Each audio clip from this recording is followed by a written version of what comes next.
Yeah, so this next episode, we're getting into episode 26. It's called Black, I believe. Yeah, Black. The first one's called The Master. And basically, the Quincy's, we open it up and we see the Quincy's up top in the royal palace. They get all the power flowing into them, and they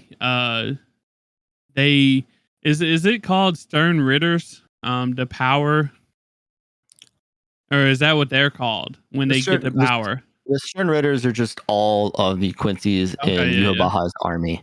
I got you. Well, the Stern Ritters, or the Quincy's, they get their wings now, so they're like uh, this is like their bonk guys. I'm pretty sure, right? Um, and Yubaha is just telling Ichibei that no one takes anything away from him. Everything in this world exists for Yubaha to take, and the Soul King wasn't an exception. That is what this man tells him after he opens up the Oshwallen, I believe it's called, and gets all his people, all the people that was dead or down for the count, is back up and has wings now. All the Stern Ritters that is was fighting Squad Zero, so now they're more powerful. They're back alive, and they're ready to fight again. Definitely. So we get into before that, I guess Ichibi creates like a giant seal, and there's this really weird scene with like ice all over his body after the seal scene. So I think Ichibe tried to seal him there, but he just wasn't strong enough to do it. So Was that Ichibei's? anything with writing is Ichibe. So yeah.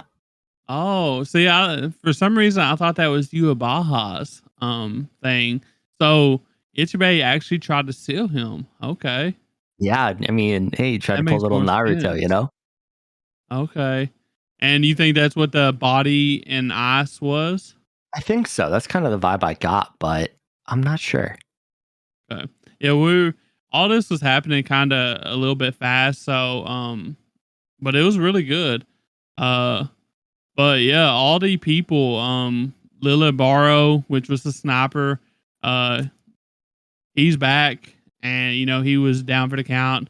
Sinjamaru, and well, Lil Barrow is fighting Namaya now, which is Riz God.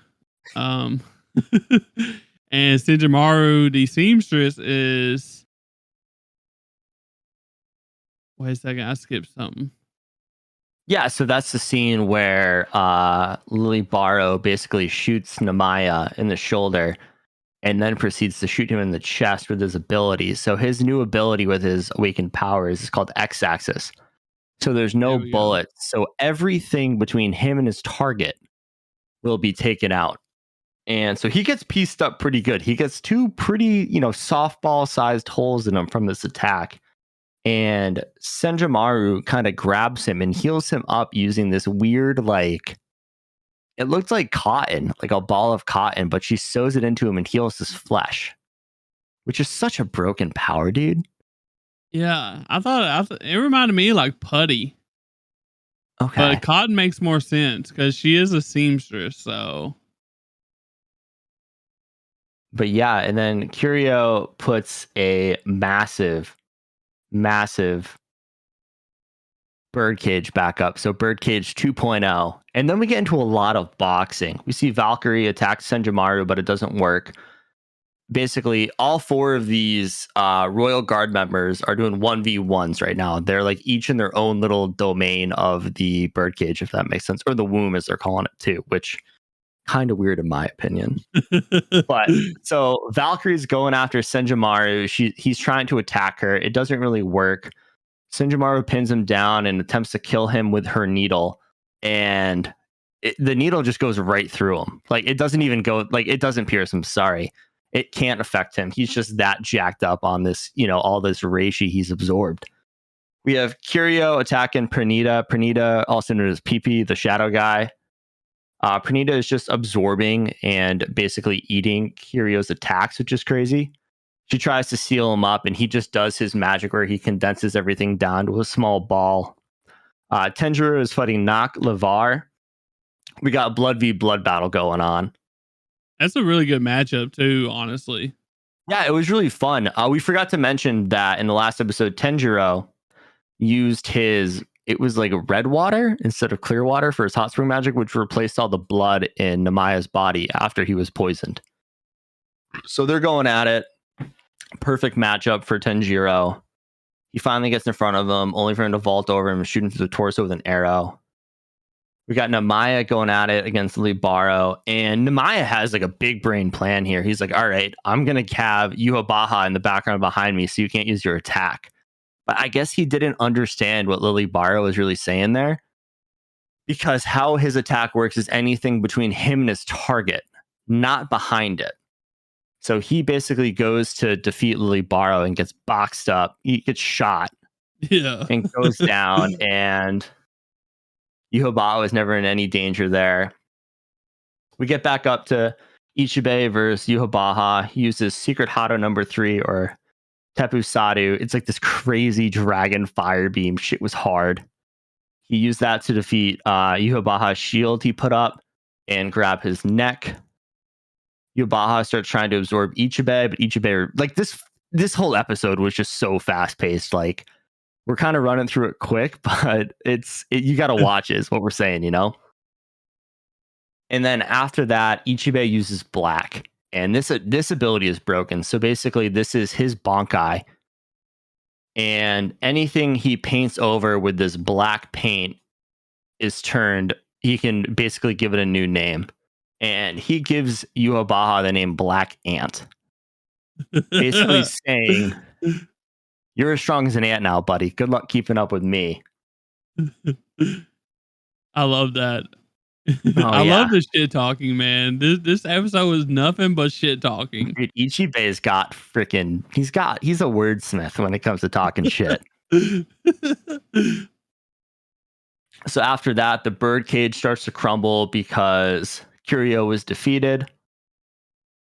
Yuhabaha uses an attack called Sanct Altar and absorbs Ichibei's black, saying it's his power now. And Ichibei turns white as you can be. Like, he looks like, I mean, I know he's an old man. He's like 2,000 years old, but he looks like an old man now.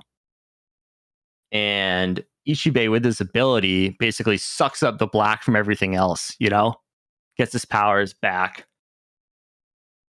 And after that, you know, Squad Zero's down really bad. So this is the polar opposite of the last episode. But they decide to get a little serious. And 3 of the Squad Zero members kill themselves, saying, all right, Senjimaro, do your thing. And it turns out that they have a seal on their powers because they're so damn powerful that they exchange their lives for her to use her Bankai, which I guess is an anime original. The Bankai is, apparently. So the name of the Bankai is Shatatsu Karagara Shigura Minotsuchi. And this Bankai was nuts. Basically, she trapped everybody in like their own fabric world and just like traveled between them, boxing them the fuck up. So like at this point, she's as strong herself as like 5 freaking groups of the Royal Guard. She is very powerful. And I don't really know how to describe her Bankai form. It looks like just a bunch of curtains with like a red carpet flowing down the middle, and I don't even know what to call the rest of it. I'm sure it has something to do with sewing and seamstress. But it was actually really I guess pretty. I guess you could say. I was gonna say it was beautiful. The way they animated it was gorgeous. Yeah, it looked majestic. You know, it's the best word I can describe it as. So, but yeah, so she used Unravel 1, Honk or Hank, Honk. I think it was Honk. Yeah, it's like Hanks or Honks or something like that. I'm not sure. But abundant blooming of eyes. Anyone who looks at them loses their sight. And she encloses Lily Bar with eyes all around him. He ends up in a piece of fabric. She uses Unravel 2, Armor of Blade Steel. This is a spike trap that closes in on itself and seals away whoever is in it forever. She does this to Knock. Unravel 3, Bowels of Black Sand. She basically creates like quicksand of like just pure black that sucks Pernita down into it. She goes Unravel 4, Freezing Bed Linens, which sounds terrible. I like a nice cozy bed. But she basically puts the target to sleep to never wake up again. They freeze. She does this to Valkyrie. And then she uses Unravel 5 Honks, Burning Field. They are trapped in fire until they burn to death. And Ugrim has to suffer through this. So she essentially has like 5 Bankais in her back pocket, from what I can understand. Like, this shit was nuts. And this happened pretty fast. Like, as soon as she opened her Bankai up, like, she pieced up the Stern Ritters up there one by one, just back to back to back. It's just like, okay, y'all thought y'all was shit. No, y'all not shit. Yeah, and let me correct myself. There's actually 6 because she pieces up Ashita too. She uses Star of the Dark Night on him, and he's absorbed by the abyss and led into the afterlife. Like, But the funny thing is about this one, he's the only one that it didn't show like to be incapacitated though, which is weird. yeah, I still think he's fucking boxed up though. I mean, I don't understand it. You know, it's like, holy shit, this happened in like 2 minutes. Like, it was crazy to watch. And also with the Star of the Dark Knight, the 6 unravel, it it had all of Ishida's, like, I guess, soul or reishi or something being sucked into what looked like a Quincy symbol, right? Was that a Quincy symbol? Yeah, it looked like it was a Quincy symbol, but it kind of looks like it was almost on the fabric. So after she does all of this, we see like 5 pieces of fabric hanging in the sky, and it has each Quincy inside of it. So like, she basically traps them in fabric. Like, this shit is broken. Yeah, it's crazy. She pieced all these big baddies up, even with their like wings and this overflowing power that they just received from Yuabaha. She still pieces them up, no problem. She didn't even break a sweat. So, But yeah, so after that, we go back up to Ichibei versus Yuhabaha. And Ichibei says that if he unleashes Ichimonji, everything, Soul Reapers, Quincy's, dead, alive, it don't matter who or what you are. Anything that is black becomes his. This is what I mentioned earlier when he basically sucked up black from all this stuff to get his powers back. And we were talking about how he basically gave Yuhabaha this new name, Black Ant, by activating his quote unquote Bankai, Shinichi Shirafude Ichimonji. He can etch a new name on whatever is painted by this black ink. Like we said, this isn't even a Bankai, because he's like, oh yeah, they didn't have Bankai when I came up with this shit. I'm OG. he said, I guess you can call it a Bankai if you want to.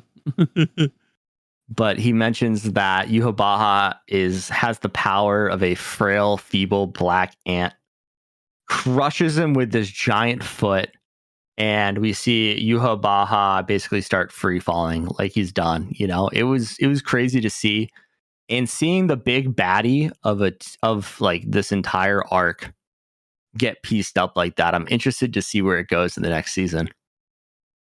Yeah, which is supposed to be coming out next year. They've already got a release date. Not a release date, but it's already confirmed. Which we knew it would be, because this is some of the best like Bleach that I've ever watched. So honestly, Definitely, and we're not going to get into the 5 minutes of Cone. We don't need to do that.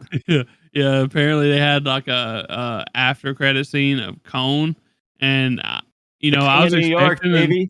Yeah, I was expecting an after credit scene, but I was expecting like a lead for, the next season or whatever, but no, we don't get that. So, Did you watch it? I watched most of it. I didn't really pay attention. Did you super buff Cohen, dude? My dog actually was going wild because every now and then Cone would like squeak like a dog toy, apparently, and like she did not like that at all. So she was just going wild.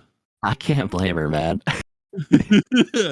uh, I kind of wish I had Cone with me. That way she could play with him. So, Just because eat him alive. That'd be a good dog yeah, toy. It's fuck Cone.